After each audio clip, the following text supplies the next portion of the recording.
Peshqadam tilshunos, ma'rifchi va adabiy tarjimon İbrahim Mutiy Efendi.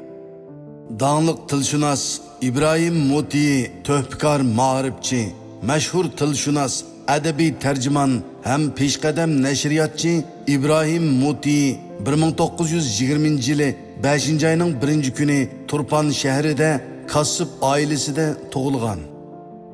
Otasi olamdan o'tgandan keyin akasining yordamida 1935-yilgacha Urumchi Tatarlar maktabida o'qigan. 1935-yili Sovet ittifoqiga chiqib, Toshkent O'rta Osiyo davlatlik universitetining ma'muriy huquq fakultetida o'qigan.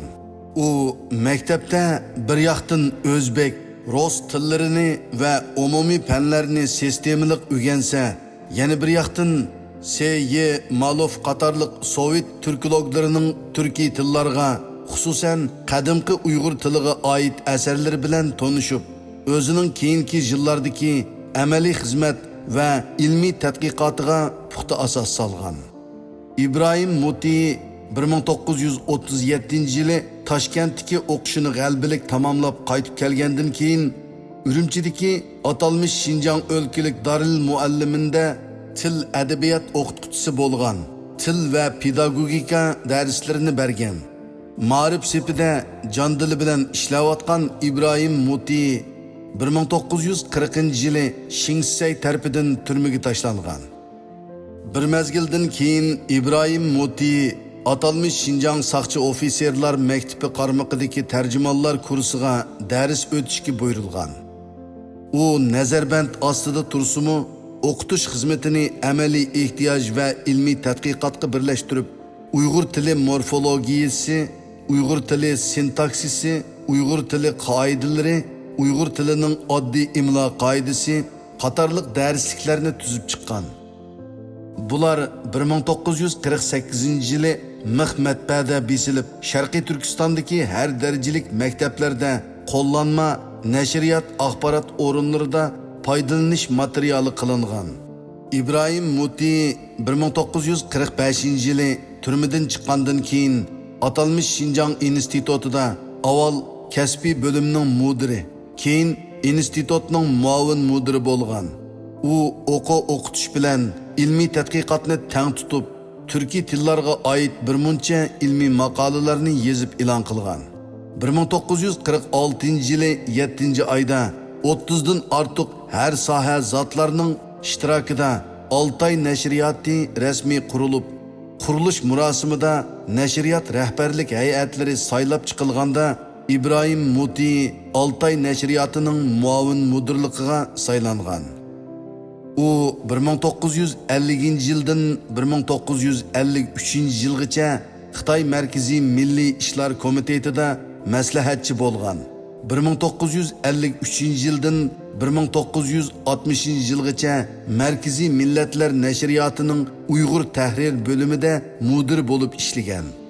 İbrahim Mutiy Qing sulolasining Chanlong yillarida Orduda kollektiv tuzilgan 5 tillik manjurcha lug'atni nashr qilishga boshdan oxir qatnashgan. İbrahim Mutiy Efendining ilmiy hayoti oltin davrga kirganda 1960-yildan 1972-yilgacha 12 yil nahaq turmada yotgan. 1975-yilga kelganda uning nomi asliga keltirilgan. U bu mezgilda Xitoy tilidan islom dini haqida qissa, yezigilik mashinalari qo'llanmasi, Yunnan afsonalari qatorliq kitoblarni tarjima qilgan.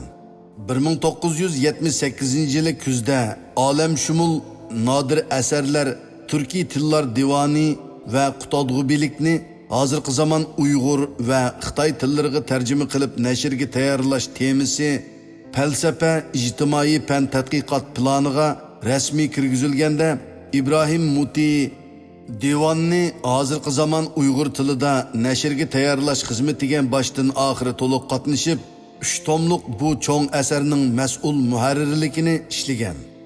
U yana 1984-yili Mirsulton Osmanov bilan birlikda Mahmud Koshig'ariyning yurti hayoti va mazri to'g'risida nomli ilmiy maqolasini e'lon qilib, Mahmud Koshg'ariyning Uyg'ur olimi ekanligidek pakitni dunyoga jakarlashda muhim rol o'ynagan. İbrahim Muti yana irq putuk qatorliq bir qancha qadimiy asarni hozirgi zamon Uyg'ur tiliga tarjima qilgan.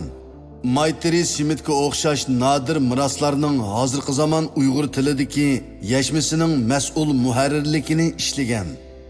1990-yili Millatlar nashriyoti İbrahim Muti ilmiy maqolalari nomli kitob nashr qilib, olimning 70 yoshga to'lganligi, ilmiy faoliyatining 42 yilligini qutluqlagan. 1980-yillarda Mahmud Koshg'ariy va Yusuf Xas Hojiblarning asarlarining Uyg'ur tilida chiqarilishi, ularning qabrlarining tepilib bekitilishi, İbrahim Muti, Abdurahim O'tkir, Abdushukur Muhammad Imin, Turg'un Almas, Ahmad Ziyoyi, Turdi Samsaq va boshqa ziyolilar, olimlar ham yozuvchilarning Uyg'ur tarixi va madaniyati haqidagi tadqiqot asarlari, tarixiy roman povestlari qatorliqlar Uyg'urlar orasida tarix qizg'inligini va o'z millatidan faxrlanish ro'yini qo'zg'atgan. Bularning hammasi Uyg'ur milliy ideyasi va engining kuchayishida muhim asos selish va ilgirlitish rolini o'ynagan.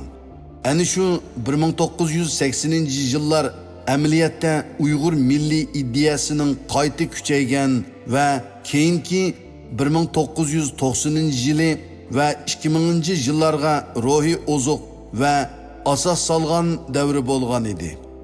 O'zining bebaho emgaklari bilan Uyg'ur tili va madaniyatiga zo'r tuhfalarni qo'shgan İbrahim Muti apandi 2010-yili Urumchida olamdan o'tgan.